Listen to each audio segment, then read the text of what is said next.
Let me just point out that the one thing that each of us could do all across America to help protect ourselves and others is to wear a mask and practice social distancing.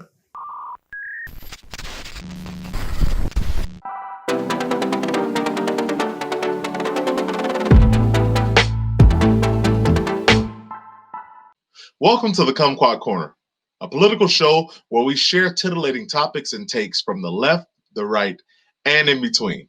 I'm your host, John Kumquat. On tonight's show, influencers behaving badly. Is the internet fundamentally good or bad? What are we going to do about incels? We'll also have some very special guests to the program. But first, headlines.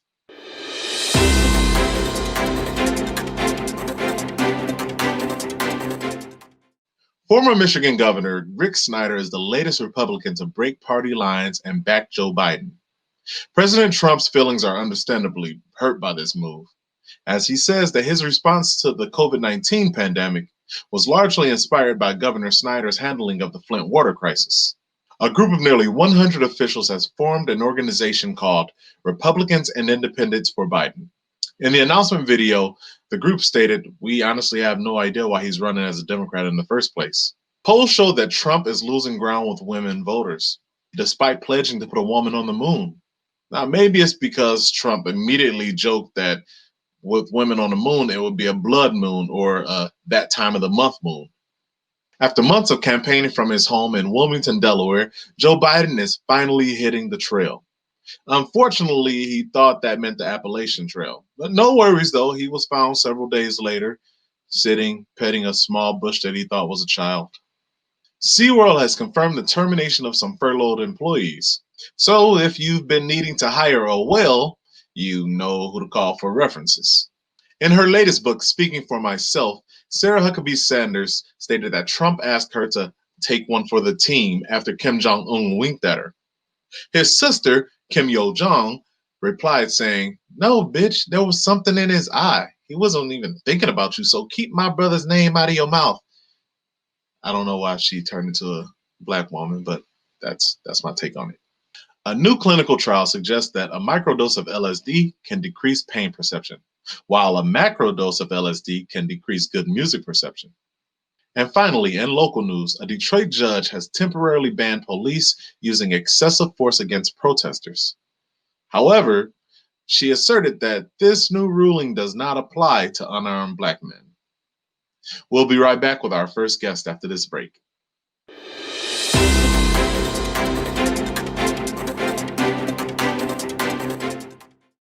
This old man has been stood up. So sad. Bailing on a date with our fathers and our grandfathers should be a federal offense. I'm congressional candidate James Hark, and I will do exactly that. Join me in supporting the Respect Old Men Act, or ROMA. Hark 2020. No more sad old men. Hey there, news fans. It's your doomsday mentor, Alpocalypse, coming at you again from the bunker with another Doomsday Watch update.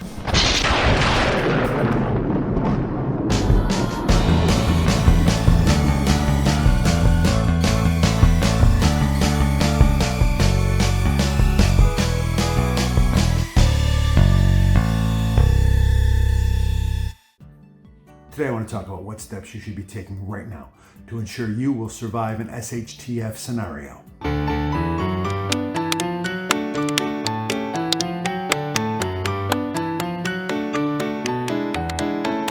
My guest is from FEMA. He's an Associate Disaster Support Specialist. His name is Dan Blunderson. Dan, welcome to the program. Guilty as charged, Al. All right, Dan, the end is near. You know it, I know it. Now, what can my viewers do to prepare themselves for it? Well, the first thing they should do is go to ready.gov, which is FEMA's website containing all sorts of information about what to do to get ready. So what, now we have to read something? Come on, can't you just give us the highlights while you're here?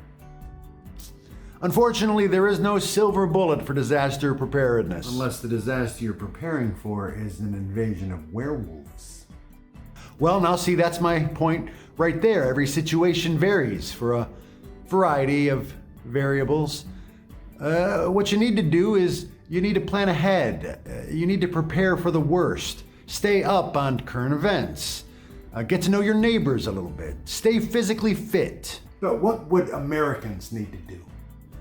Remember the rule of 3. Oh, like in improv class. Yes, and not at all. The rule of 3 works like this, Al. You can survive for 3 minutes without air, 3 hours without shelter, 3 days without water, 3 weeks without food, 3 months without hope. Well, not to disagree with you there, but I think many Americans live their whole lives without hope. The point is, it's a way to prioritize your actions in an emergency, a survival hierarchy of needs, if you will. Can you breathe? If no, then find a way to breathe. If yes, then you can find shelter, then water, and so on. What about extra flashlight battery? If you couldn't breathe, would you be worried about flashlight batteries? Maybe, in the back of my head. Look, this isn't to say that your viewers shouldn't have some supplies on hand for an emergency. Obviously they should. A 6-month supply of food and water, a first aid kit, flashlights, flashlight batteries, a solar-powered weather radio. This all comes into the category of planning ahead. Now, see, you say plan ahead, and I think most Americans think, what's on Netflix? Well, it's those people that when an emergency happens are fucked. Well, that's all for this week's Doomsday Watch Update. I'm your Doomsday mentor, Alpocalypse, and we'll see you next time. Maybe.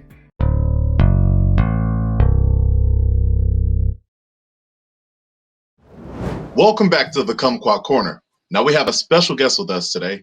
Now joining us live from the White House, our First Lady,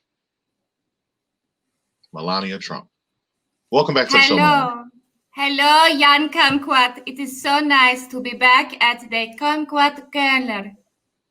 Yes, it's good to see you again. And no pastries this time, huh? No, I'm on a yacht. Excuse me? You're on a yacht? A yacht. On a yacht? A yacht. Okay. A big boat. Gotcha.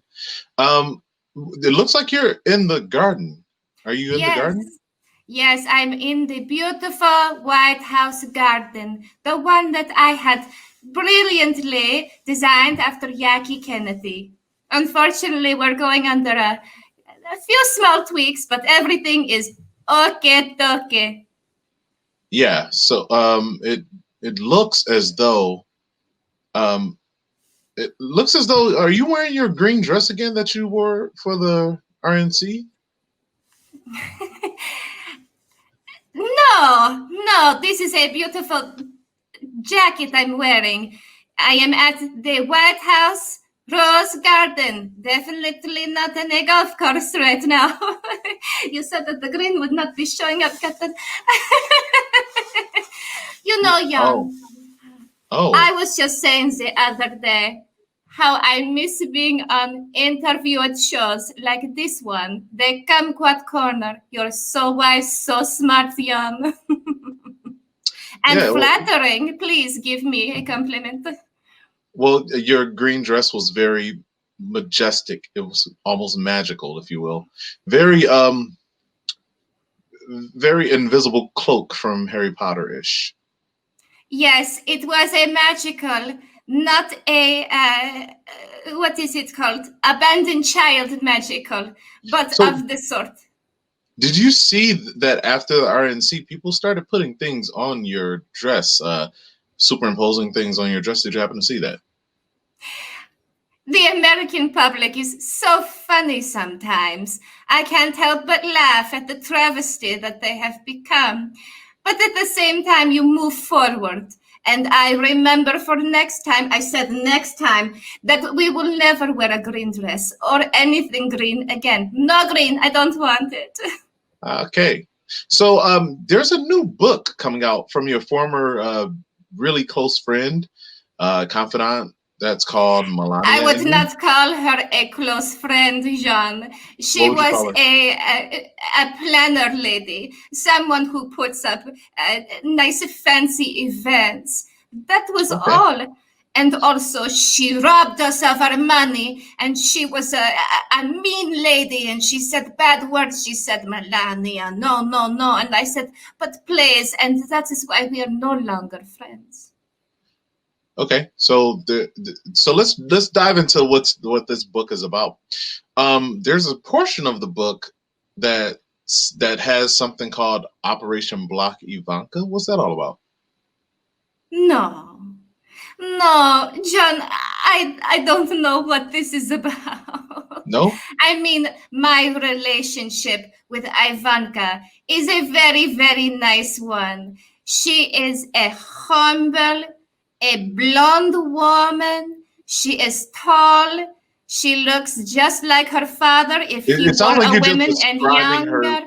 It sounds like you're just describing her physical traits and not her No. actual These are personality. all compliments. Ivanka has 2 eyes. She walks on her legs. She Okay, is as married to opposed a to man. These are all compliments, John. These are all very nice things of me, Melania, to say. okay.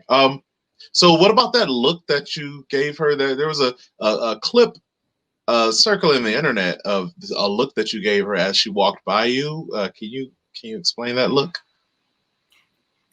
That look was, at the moment she walked past and I gave her a lovely smile.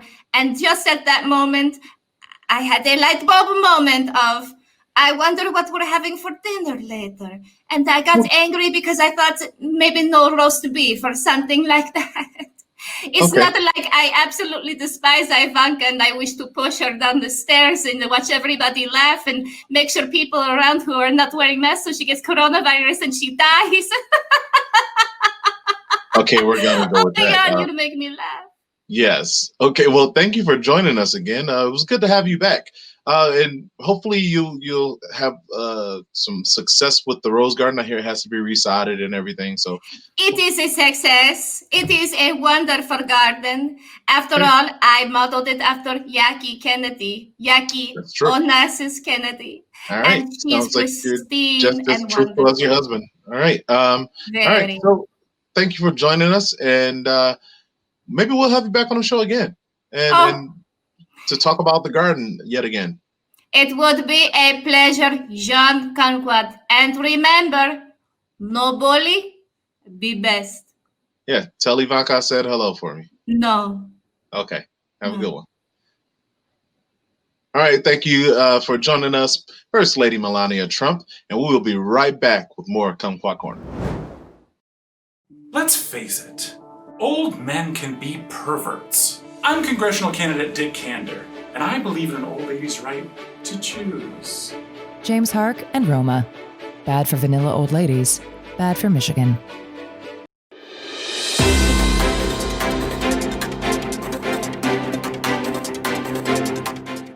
Welcome back to the Kumquat Corner. Now, each episode we bring on a panel of pundits to debate today's most titillating topics. Tonight we have with us Zoe Zabel, a forensic technical analyst and hacker. Welcome to the show, Zoe. Hi, John. This is And really cool. Thanks. Yeah. And our second panelist is Scott Corvette, who is a self-described TikTok guru and online digital marketing evangelist. That's right. Great being here. Thanks for having me on there, John. Thanks for joining us. And then we have Paul Privilege, who is a white guy who has never struggled with anything, ever. It's Welcome, a privilege. Paul. Yeah, welcome. Thanks for joining us.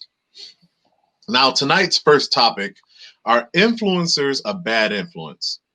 Now, social media influencers are taking some heat right now because they've been having massive parties during this pandemic, during this lockdown, or taking selfies in off-limit sections of public parks.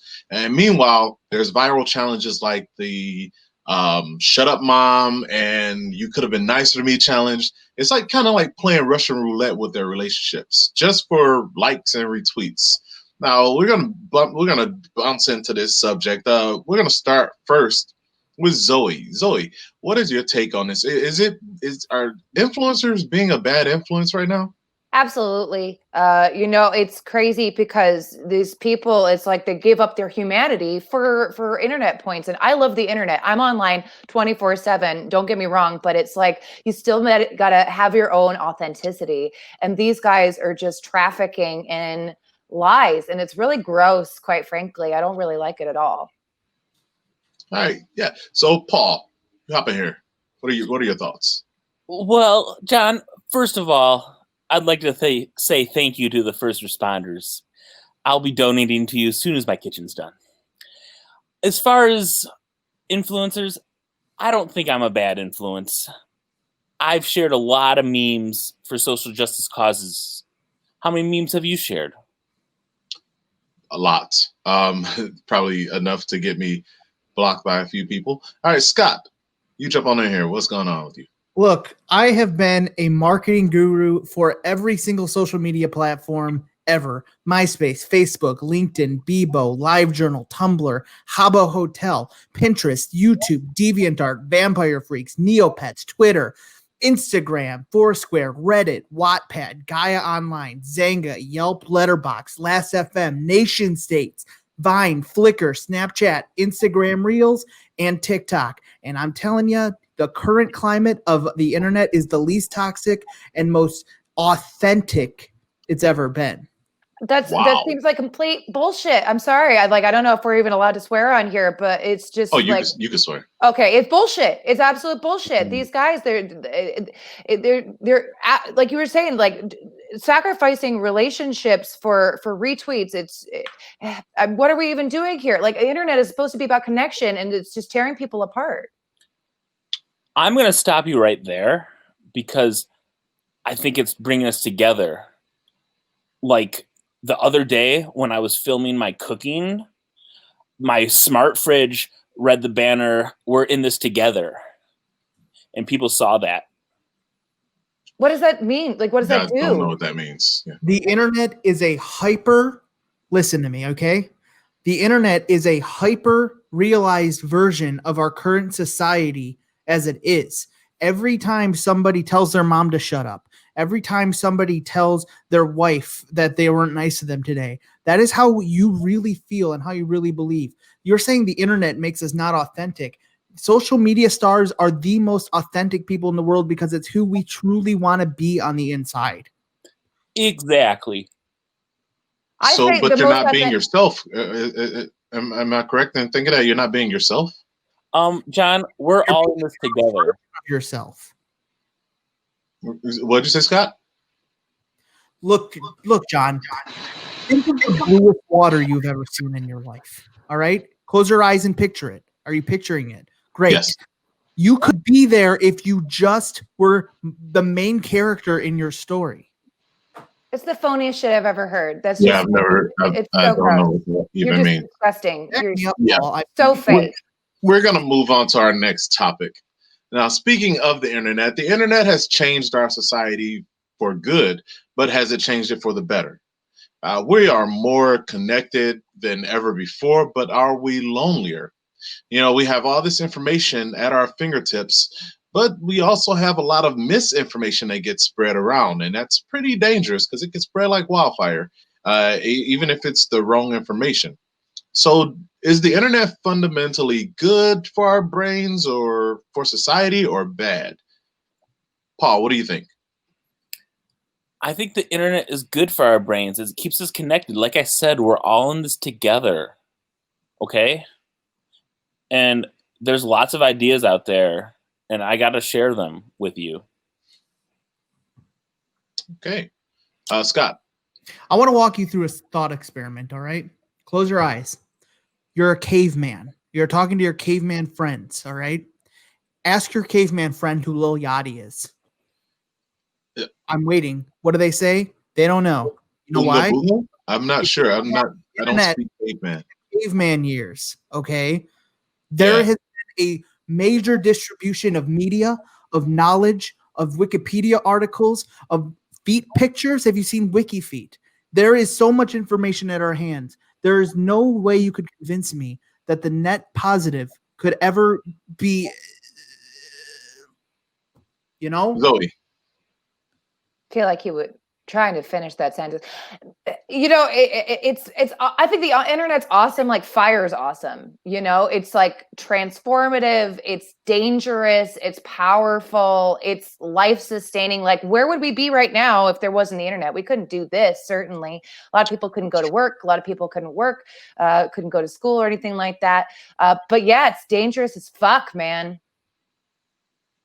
That's took the word right out of my mouth. It is very dangerous, especially when Warn you guys that if she continues to swear that the YouTube is going to age restrict this, and you're not going to get any engagement, you're not going to get any trends, and you're not going to end up on the trending page. Okay, you're not going to get kids watching this, and that's where the money is. That's a good point. It does make a good point, but are we here for money? For money for the kids? Is this a kids show? Yeah. Nobody told me. We're here for togetherness. Yeah, Paul, you seem to be just okay with everything across the board. Yeah. I don't think there's problems per se. You know what? Because sometimes you may have to walk an extra, 30 seconds to your smart TV or to your MacBook, but like how bad can it really get? Like I wouldn't get involved with politics. Okay. All right. So I think this wraps it up for this topic. We'll be right back after these messages.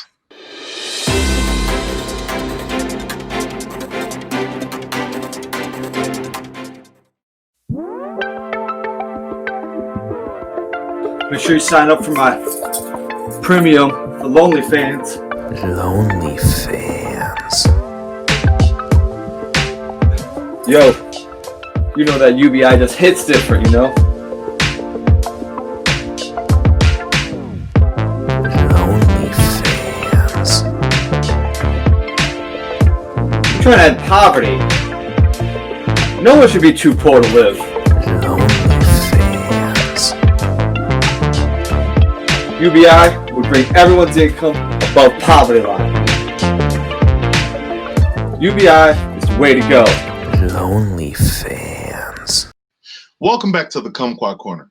Our next guest is Colton Muse. He's here to share some tips and tricks from his new book, Getting Started with Cheese Tasting for Incels. Colton, welcome to the program. Let me correct you first of all. It's getting started with the hobby of cheese tasting for incels. Getting started with the hobby of cheese tasting. Of the book is that. Okay, gotcha. So this book, how did you come about writing this book? Well, as you know, people like hobbies and people like to do stuff. So I figured that the incel community could need a book that's also centered on a very good hobby that's also delicious. And you don't think which is cheese tasting? Yeah. And what other hobbies do incels have? Incels are just people just like everybody else. So they have a lot of hobbies, kumquat.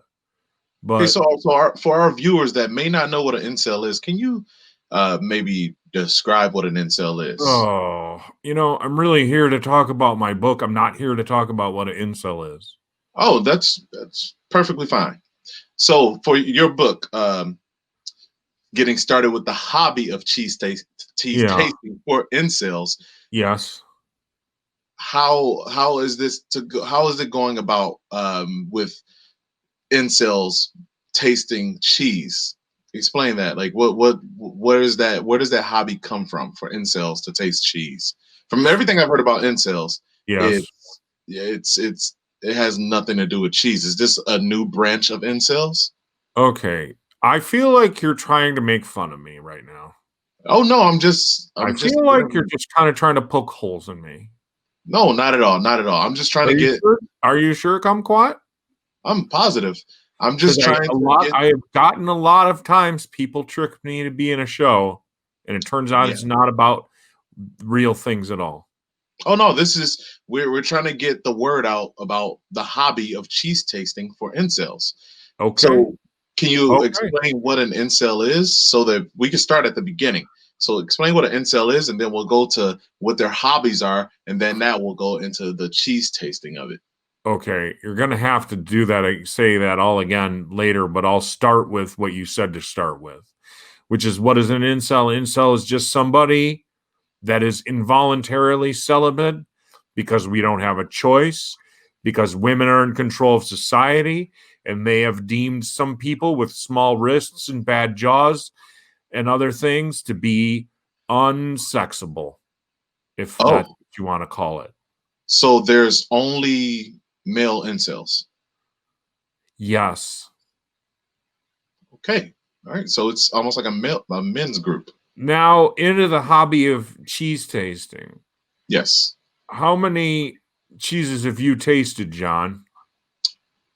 Tens of cheeses. Probably tens of cheeses. Great. So you're probably familiar with some of the more pedestrian offerings of the cheese wheels.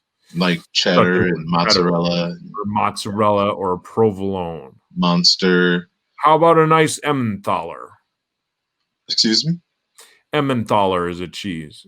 Yeah, I don't know what that You is. know, So how does really, this book is not for you anyway. It's for incels. Are correct? you an incel? Would you just call yourself an incel? Because you kind of look like a Chad to me. And what is a Chad? Jaw. You got a real nice jaw. What is a Chad? I'm not sure. The opposite of an incel. The opposite of an incel? Yep. Like you just get a lot of sex, John, I bet, right? No, I would probably rate myself in the middle or lower half of that range. But there's not really a middle. There's not really a middle, John. Looking at you, I'm already feeling like you're really attractive, and there's no really way for you to be an incel. Okay, well, thank you for joining us, Colton. Be on the lookout for his book. Get into the hobby of cheese tasting for incels. Yes, what he said. Be on the lookout for that book. It's not just for incels, right? Yes, it is. It is always just for incels. So if you are an incel and you have nothing better to do than to watch our program, then there's a book for you. But still watch our program. But there's a book for you about the hobby of cheese tasting. If you're not an incel, then you get a book from about cheese tasting from somewhere else. For regular people. Gotcha. All right. Thank you for joining us, Colton Muse. And we'll be right back with more Kumquat Corner. You're very attractive. Dick Kander has a blind spot.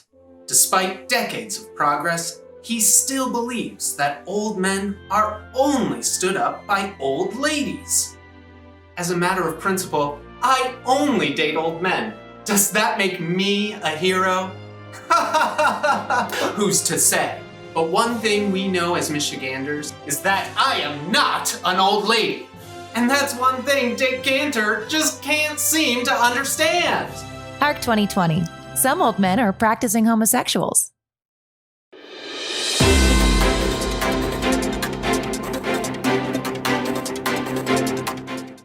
Welcome back to the Kumquat Corner. Now it's time for the second round of debates with our panel of pundits. Up first for the topic is the online community of incels or involuntary celibates. Now it might seem like at first glance just like a support group for a bunch of lonely dudes, but they have connections to multiple mass murders, pages full of rape tips, and a penchant for white supremacy ideology. So it has us thinking, should we be worried about these dudes? I'm going to go with you, Zoe, because you seem to probably have the most opinion about this. Unfortunately, John, I know a little bit too much about incels, and yeah, I think we probably should be worried. It seems to be a real problem for these gentlemen. There's a lot of rage issues going on in there, and it seems to spill out into, IRL violence as well. But they seem real entitled to women and sex, and that's not cool either. So I don't really know what to do necessarily, other than maybe let's just talk about them and be like, reach out a hand. What do you need, guys? Like, what can we give you? I'm not gonna say. Scott. Look, I think it is dangerous for us to talk about incels because if you look at the Google Trends report, the times that people would search up incels peaked around April or May of 2018. Since then, there's been a few spikes, probably around mass murders.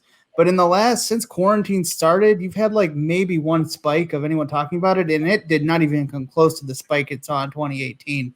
So it's dangerous for your brand and for your trending behavior to even begin to talk about these guys. Is that a threat? I'm not sure. I mean, it's a threat if you want to stay relevant in this day and age. Paul, what are your thoughts on incels? Well, I mean, I think they could be a problem. I don't know if they are yet, but if they are going to be a problem, I might solve it. And how would you solve it? I might start an incel outreach program where I give them websites where I can purchase women. That might be an entirely different problem. That's you're like solving one problem with another problem, and that might not work. Zoe, tomato. You know, I'm all about sex workers, but they should also not be pimped out necessarily on behalf of incels to like solve them. They can choose to engage with them in a business relationship if they want to, you know, and online's a great way to do that. You know, OnlyFans is a great channel for people to connect that way and like have that sort of intimacy or whatever. But this toxic insular community where they're just continuing to feed each other's hopelessness and rage and anger. And you know, as much as Paul, I think, is short-sighted and really naive in his sitting in his, you know, privilege or whatever, outreach, maybe not a bad idea. Maybe we say like, hey, society doesn't reject you because you're not having sex with people. Maybe it's because you're, you know, murdering people instead.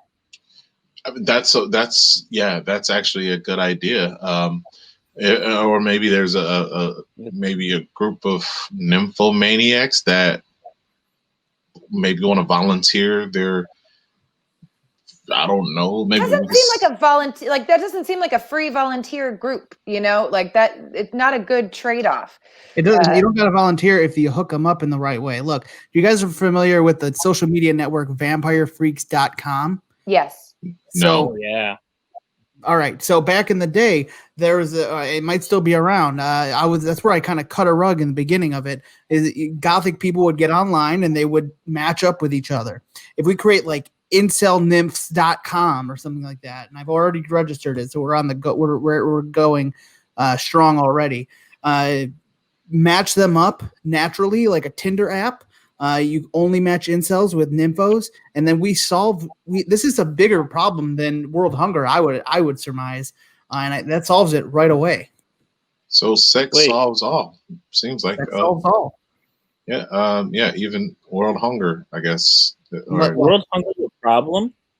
World hunger, yes, it's a huge problem. Not as big as it used to be. You probably should open the window one day and look outside of that tower that you sit atop. You know, there's so much food here. Yeah, you should throw down some ramen noodles or something to some people. World hunger doesn't trend that much anymore, so I wouldn't talk about it as much as, or else, I guess. What do you talk about these days, Scott? Like, what's the top trend right now? Top trend today, I would say, would probably be that "See Me Do My Dance" song. What is that? The Nippon Zuzusu Zuzusu. Nippon Akakus Yam Yam Yam. I have no idea what that was, and I don't know if you just put a hex on us or what. But we're going to move on to the next topic. Now, our next topic is the last topic of this week. It is the unstoppable march of time. Now, Macaulay Culkin just turned 40. Kids who were born after 9/11 are starting college. Now, when did we get old? Like, where did the time go? Scott, let's start with you. Look, John, like I said before, age is nothing but a mindset. How old do you think I am, John? If you had to throw a guess out there.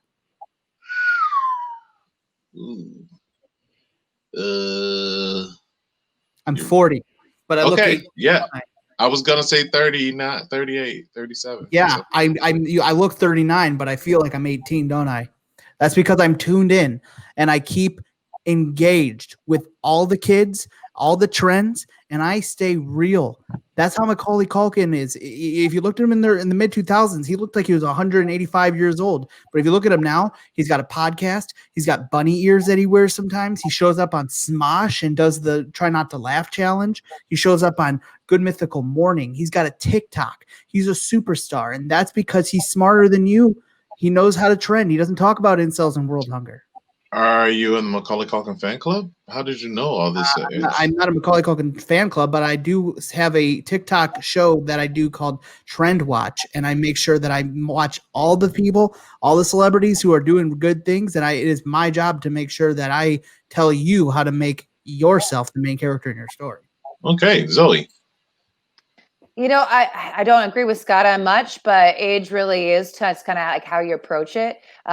For me, I see age being meaningless because I'm planning on uploading my consciousness to the cloud anyways. I know that we're going to get there with plenty of time before my flesh vehicle decays. So I'm pretty excited to just be an ageless, infinite being and merging around with all the pixels, man. It's going to be great. All right, Paul.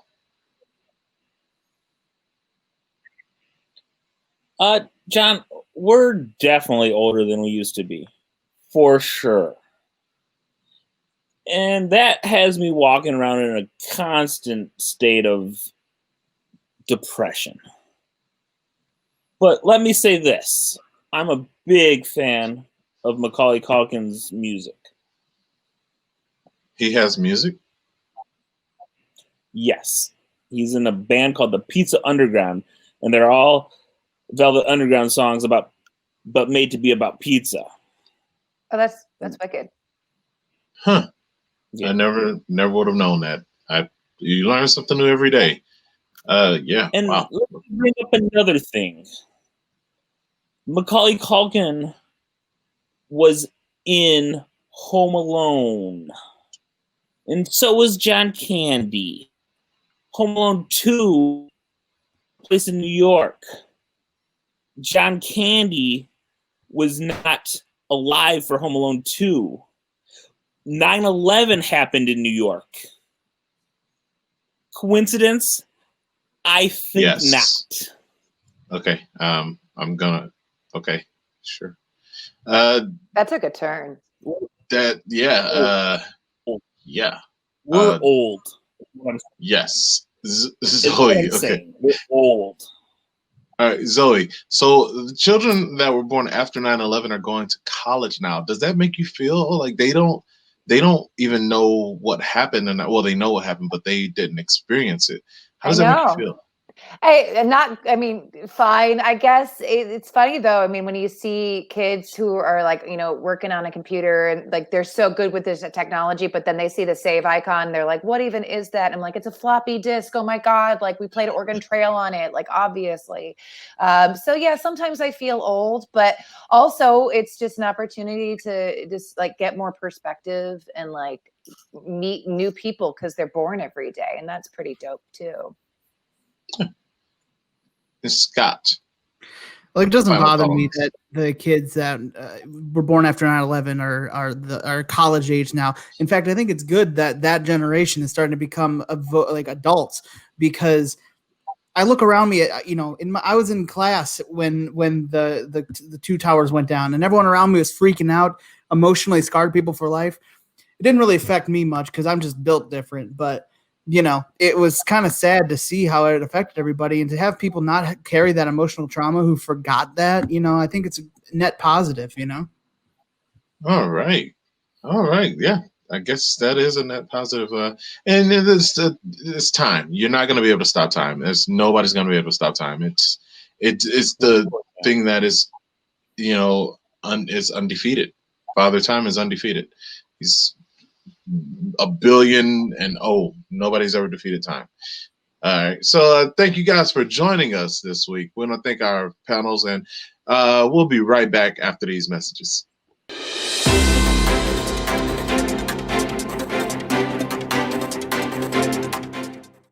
I'm congressional candidate Dick Kander.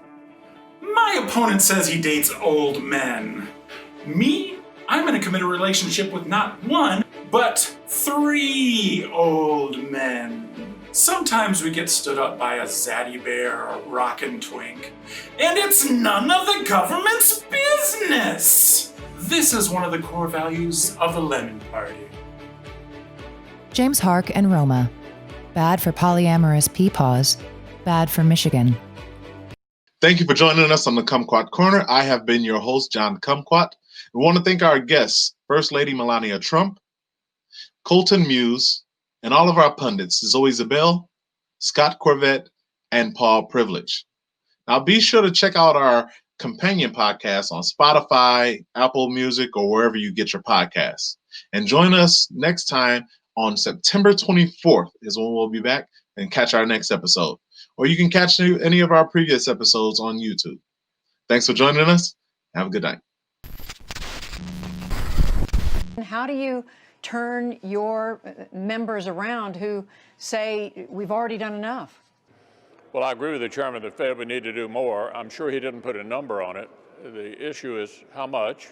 The Democratic House wanted to add $3 trillion to the national debt, as much as we added back in March and April.